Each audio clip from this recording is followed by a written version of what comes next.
Breaking news iBomma కేసులో నిందితుడు రవిని 5వ రోజు కస్టడీలోకి పోలీసులు ప్రశ్నించనున్నారు.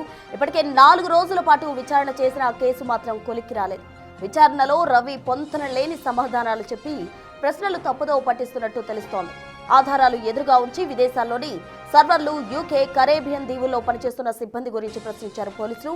డేటా విదేశాల్లో ఉందని దాటు వేసినట్టు సమాచారం.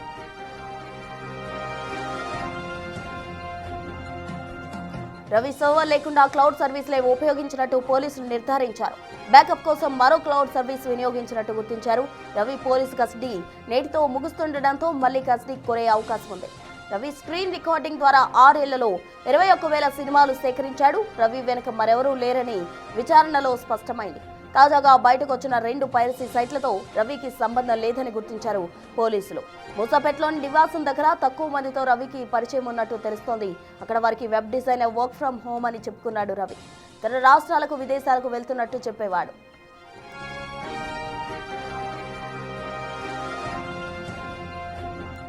ప్రహ్లాద్ కుమార్ పేరుతో పాన్ డ్రైవింగ్ లైసెన్స్ తీసుకున్నాడు రవి. ఇమెయిల్, పాస్వర్డ్స్ ఇవ్వకపోవడంతో ఎథికల్ హ్యాకర్ల సాయంతో డేటా రికవరీ చేశారు. ఓ నటుడికి సవాల్ చేసిన వివాదంపై ప్రశ్నించగా తన సైట్ అందరి దృష్టికి రావడానికి చేసినట్టు ఒప్పుకున్నాడు రవి. ఐబొమ్మ డేటాను పకడ్బందీగా ప్రొఫెషనల్ గా నిర్వహించిన రవి అతి తక్కువ మందితో టచ్ లో ఉండేవాడు. రవిపై సైబర్ క్రైమ్ లో మరో 4 కేసులు కూడా ఉన్నాయి. ప్రిజనర్స్ ట్రాన్సిట్ వారెంట్ ద్వారా మళ్లీ కస్టడీలోకి తీసుకునే అవకాశం ఉంది. విచారణలో రవికి 25 బ్యాంకు ఖాతాలు ఉన్నట్టు గుర్తించారు. బిట్కాయిన్ ద్వారా భారీ లావాదేవీలు చేసినట్టు అనుమానిస్తున్నారు. వాళ్ళ వైద్య పరీక్షల అనంతరం కోర్టులో హాజరుపరచబోతున్నారు. ఐబొమ్మ ఇతర సంబంధిత సైట్లపై కూడా పోలీసులు దృష్టి సారించారు. ఆ సైట్లు ఓపెన్ చేసిన వారిని పోలీసులు ట్రేస్ చేస్తున్నారు. 3 నెలల పాటు రవి కదలికలపై నిఘా ఉంచి ఈమెయిల్ లింక్ ఆధారంగా నిందితుడిని పసిగట్టి అరెస్ట్ చేశారు.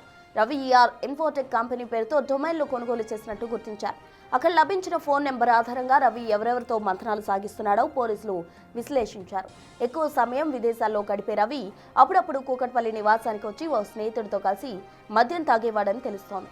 ఈమెయిల్ లింకుల ద్వారా ఆ మిత్రుడు ఎవరనేది ఆరా తీశారు పోలీసులు. రవి నగరానికి ఎప్పుడొచ్చినా పోలీసులకు సమాచారం వచ్చేలా ఏర్పాట్లు చేసుకున్నారు. ఈ క్రమంలో అతను ఫ్రాన్స్ నుంచి రాగానే మిత్రుడిని కూకట్పల్లిలోని ఇంటికి ఆహ్వానిస్తూ మెసేజ్ పెట్టాడు. దీంతో రవి వచ్చినట్టు నిర్ధారించుకున్న పోలీసులు వెంటనే అదుపులోకి తీసుకున్నారు.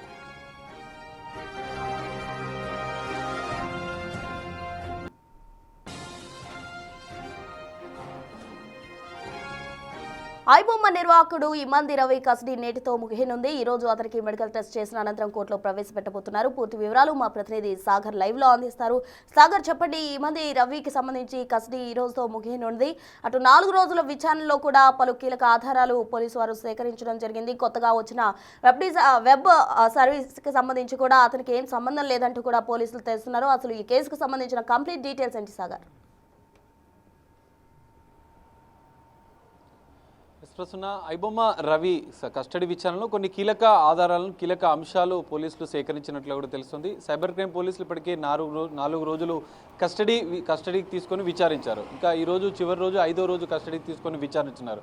అయితే కీలకంగా ఐబొమ్మ రవికి ఏ దేశంలో సర్వర్లు ఉన్నాయి, అక్కడ ఎవరెవరితో సంబంధాలు ఉన్నాయి, పైరసీ ముఠాను ఏ విధంగా నిర్వహించాడు. ఎందుకంటే కరేబియన్ దీవుల్లో పౌరసత్వం ఉన్నటువంటి ఇమంది రవి అక్కడ కొంతమంది స్టాఫ్ని, సపరేట్ ఆఫీస్ని ఏర్పాటు చేసుకొని ఈ పైరసీ ముఠాన్ని నడిపిస్తున్నట్లు కూడా కొంత సమాచారాన్ని సైబర్ క్రైమ్ పోలీసులు సేకరించిన నేపథ్యంలో విదేశాల్లో ఉన్నటువంటి పైరసీ ముఠాలతో ఎలాంటి సంబంధాలున్నాయి, ఏ దేశంలో, ఎందుకంటే ఇమంది రవి మొదట 2 నెలల క్రితం తనకు సంబంధించినటువంటి వారు హైదరాబాద్లో అరెస్ట్ అయిన వెంటనే తను అప్రమత్తమయ్యాడు. 2 నెలల్లో కూడా తన వద్ద ఉన్నటువంటి డేటాను మిగతా వాటికి పంపించడంతో పాటుగా ఆయన ఎన్ఆర్ఐ అకౌంట్లో ఉన్నటువంటి భారీగా నదును ఇతర ఖాతాల్లోకి బదిలీ చేసినట్లుగా కూడా పోలీసులు గుర్తించారు. అందుకే ఇమంది రవి 100 కోట్లకు పైగా ట్రాన్సాక్షన్ చేసినట్లుగా అనుమానిస్తున్న సైబర్ క్రైమ్ పోలీసులు కేవలం 4 అకౌంట్లలో 20 కోట్ల ట్రాన్సాక్షన్ జరిగినట్లు, మరో అకౌంట్లో ఉన్నటువంటి 3 కోట్ల రూపాయలను సీజ్ చేశారు. అయితే మొత్తం 25 బ్యాంక్ అకౌంట్లలో 35 బ్యాంక్ అకౌంట్లు తన బ్యాంకు ఖాతాలు ఉన్నట్లు కూడా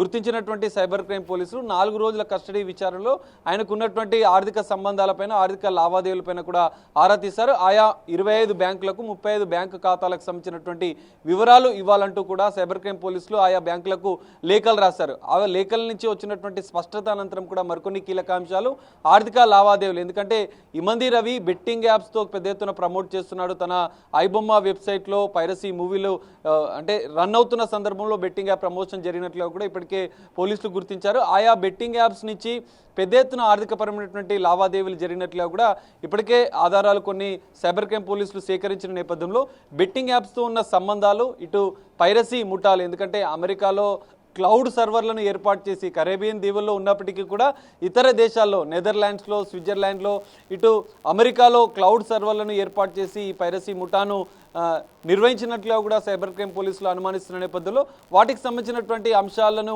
ప్రశ్నలు అడిగినప్పుడు మాత్రం ఇలాంటి సమాధానం చెప్పలేడు, పొంతం లేని సమాధానం చెప్తున్నాడు. తాను ఒక్కడే ఇదంతా చేసినట్లుగా కూడా చెప్పే ప్రయత్నం చేస్తున్నాడు. కానీ ఇక్కడ ఐబొమ్మ రవి అరెస్ట్ అయిన అనంతరం కూడా కొన్ని కీలక పరిణామాలు జరుగుతున్నాయి. ఐబొమ్మ పేరుతో కొంత ఫేక్ వెబ్సైట్లు కూడా, పైరసీ వెబ్సైట్లు, సినిమాలు ఇంకా రన్ అవుతున్న పరిస్థితి. ఎస్బీఐ బ్యాంకుకి సంబంధించినటువంటి ఒక వెబ్సైట్లో ఈ పైరసీకి సంబంధించిన మూవీలు ఆ లింక్స్ ఓపెన్ కావడం, ఇవన్నీ కూడా ఐబొమ్మ రవికి సంబంధం లేకుండా జరుగుతున్న నేపథ్యంలో మిగతా వాళ్ళు ఎవరు ఇదంతా చేస్తున్నారు, ఐబొమ్మ రవికి ఇంకెవరైనా సహకరిస్తున్నారా అన్న కోణంలో కూడా పోలీసుల దర్యాప్తు కొనసాగుతుంది. మరి చివరి రోజు ఎలాంటి అంశాలు వెలుగులోకి వస్తాయి కస్టడీలో అనేది కూడా చూడాల్సిన అవసరం ఉంది. ఇంకో మరో కీలక అంశం, ప్రహ్లాద్ అనే పేరుతో మహారాష్ట్రలో ఫేక్ నకిలీ పాన్ కార్డ్ని, నకిలీ డ్రైవింగ్ లైసెన్స్ని కూడా తీసుకున్న నేపథ్యంలో ఆ కేసులో కూడా మరోసారి అతన్ని అరెస్ట్ చేసి కస్టడీకి తీసుకునే అవకాశం ఉంది. మరి చివరి రోజు కస్టడీలో ఈ 3 అంశాలపైన క్లారిటీ వస్తుందా లేదా అనేది చూడాలి. ఎందుకంటే బెట్టింగ్ యాప్స్తో ఒక అంశం, అంతర్రాష్ట్ర విదేశాల్లో ఉన్నటువంటి పైరసీ ముఠాలతో ఉన్న సంబంధాలు, ఐబొమ్మ రవికి ఇంకా ఎవరెవరు సహకరిస్తున్నారు, ఇక్కడ తెలుగు రాష్ట్రాల్లో కావచ్చు, దేశవ్యాప్తంగా మరికొన్ని మూవీ రూల్స్ వెబ్సైట్తో కొన్ని సినిమాలు కొనుగోలు చేసినట్లు కస్టడీ విచారణలో వెలుగులోకి వచ్చిన నేపథ్యంలో ఇంకా ఎవరెవరు ఐబొమ్మ రవికి సహకరిస్తున్నారు, అంతర్రాష్ట్ర అంటే విదేశాల్లో ఉన్నటువంటి సర్వర్లను ఎవరు మెయింటైన్ చేస్తున్నారు, ఇతనికి ఇంకా అక్కడ ఎవరెవరు సహకరిస్తున్నారు అన్న అంశాలు ఇంకా క్లారిటీ రావాల్సి ఉంది. బెట్టింగ్ యాప్స్ ఏ సంస్థలతో ఎంత మేర ఆర్థిక లావాదేవీలు జరిగాయి, ఈ 3 అంశాలపైన ఇంకా లోతుగా సైబర్ క్రైమ్ పోలీసులు దర్యాప్తు చేయాల్సిన అవసరం ఉంది. మరి ఇప్పటి వరకు కూడా అతను ఐటీ యాక్ట్ ప్రకారం, మురిసి పైరటీ యాక్ట్ ప్రకారం మాత్రమే కేసుల్లో మాత్రమే అరెస్ట్ చేశారు. సో ఇప్పటికే ఫారినర్స్ యాక్ట్ ప్రకారం కేసులు కూడా నమోదు చేసిన నేపథ్యంలో ఈరోజు కస్టడీ విచారణ ముగిసిన అనంతరం కూడా మరో కేసులో ఐబొమ్మ రవిని అరెస్ట్ చేసి అదుపులోకి తీసుకొని మరింత లోతుగా దర్యాప్తు చేయాలని కూడా సైబర్ క్రైమ్ పోలీసులు భావిస్తున్నట్లుగా కూడా తెలుస్తుంది. ప్రస్తుతం సాగర్, అయితే ఇప్పటి వరకు ఈ అంశాలకు సంబంధించి ఆ విచారణలో ఎటువంటి అంశాలు కూడా వెలుగులోకి రాని పరిస్థితి, ఓ కొలిక్కి వచ్చే ఛాన్స్ అయితే ఎక్కడా కనిపించలేదు. మరి ఈ రోజు కోర్టుకు హాజరుపరచనున్న నేపథ్యంలో మరోసారి కస్టడీకి అడిగే అవకాశం ఉందంటారా?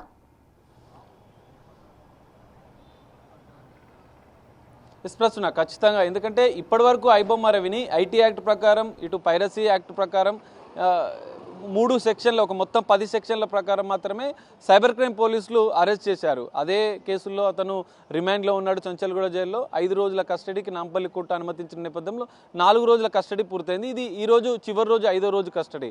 అయితే ఈ 3 అంశాలపైన బెట్టింగ్ యాప్స్ సంస్థలతోని ఆర్థికపరమైనటువంటి లావాదేవీల అంశం, ఆయా సంస్థల నుంచి ఎన్ని కోట్ల రూపాయలు లావాదేవీలు జరిపారు, వాటిని ఏం చేశాడు, ఎందుకంటే ఎన్ఆర్ఐ అకౌంట్లలో కూడా పెద్ద ఎత్తున లావాదేవీలు జరిగినట్లుగా ఉన్న నేపథ్యంలో మరికొన్ని ఫారినర్స్ యాక్ట్ ప్రకారం కూడా తనపైన కేసులు నమోదు చేశారు. మహారాష్ట్రకు సంబంధించినటువంటి ప్రహ్లాద్ పేరుతో నకిలీ పాన్ కార్డు తీసుకున్నాడు, డ్రైవింగ్ లైసెన్స్ తీసుకున్నాడు. సో మరికొన్ని కేసులు కూడా తనపైన నమోదైన నేపథ్యంలో వాటిలో ఆ కేసుల్లో కూడా వారిని ఇమంది రవిని అదుపులోకి తీసుకొని విచారించే అవకాశం కనిపిస్తుంది. కస్టడీ విచారణ 5 రోజుల కస్టడీ విచారణ పూర్తయిన అనంతరం కూడా మిగతా కేసులో ట్రాన్సిట్ వారెంట్ తీసుకొని అతన్ని అదుపులోకి తీసుకొని మరింత లోతుగా ఈ 3 అంశాలపైన లోతుగా దర్యాప్తు చేయాలని భావిస్తున్నారు.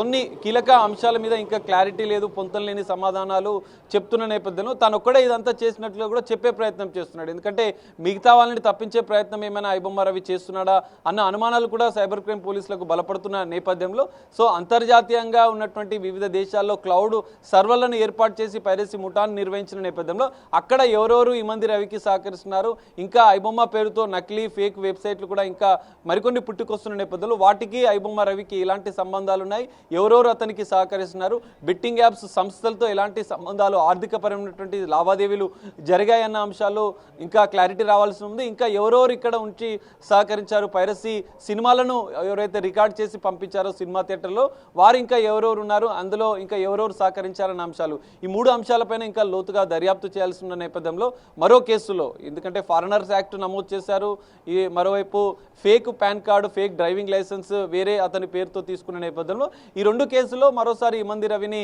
కస్టడీకి తీసుకున్నారు. అందులో కూడా అరెస్ట్ చూపించి కస్టడీకి తీసుకొని ఆ కేసులో కూడా విచారించే అవకాశం ఉంది. ప్రధానంగా ఎన్ఆర్ఐ అకౌంట్లలో పెద్ద ఎత్తున లావాదేవీలు ఇతర అకౌంట్లకు మళ్లించినట్లుగా కూడా ప్రధానంగా కీలకంగా 4 రోజుల కస్టడీ విచారణలో గుర్తించిన నేపథ్యంలో వాటిపైన ఇంకా లోతుగా దర్యాప్తు చేయాల్సి ఉంది. వాటిని ఒకవేళ ఛేదిస్తే, ఎందుకంటే బ్యాంకులకు లేఖ రాశారు కాబట్టి ఆ 35 బ్యాంక్ అకౌంట్లకు సంబంధించినటువంటి స్టేట్మెంట్లు కావచ్చు, ఆర్థిక లావాదేవీలకు సంబంధించిన క్లారిటీ వస్తే బెట్టింగ్ యాప్స్ సంస్థలతో ఎంత మేర లావాదేవీలు చేశాడన్న అంశాలపైన కూడా క్లారిటీ వచ్చే అవకాశం ఉంది. సో అందులో భాగంగానే సైబర్ క్రైమ్ పోలీసులు ట్రాన్సిట్ వారెంట్ కింద మిగతా కేసుల్లో అరెస్టు చూపించి అందులో కూడా కస్టడీకి తీసుకొని విచారించాలని భావిస్తున్నారు. మరి చివరి రోజు కస్టడీ విషయంలో అయినా కూడా ఈ అంశాలపైన క్లారిటీ వస్తుందా, లేదంటే మరో కేసుల్లో అరెస్ట్ చేసి కస్టడీకి తీసుకొని విచారిస్తే ఈ అంశాలు వెల్లడవుతాయి అనేది మాత్రం చూడాల్సిన పరిస్థితి ప్రస్తుతం. Right Sagar, thank you. మొత్తంగా ఐబొమ్మ నిర్వాహకుడు ఇమంది రవికి సంబంధించిన కస్టడీ ఈ రోజుతో ముగియనుంది. ఈ రోజు కోర్టులో ప్రవేశపెట్టబోతున్నారు. మరి జనత్ ట్రాన్సిట్ ద్వారా ఆయనకు మళ్ళీ కస్టడీ కోరే అవకాశం ఉంది. అయితే ట్రాన్సిట్కి సంబంధించి మళ్ళీ కస్టడీకి అనుమతిస్తుందా కోర్టు లేదా అన్నది వేచి చూడాలి.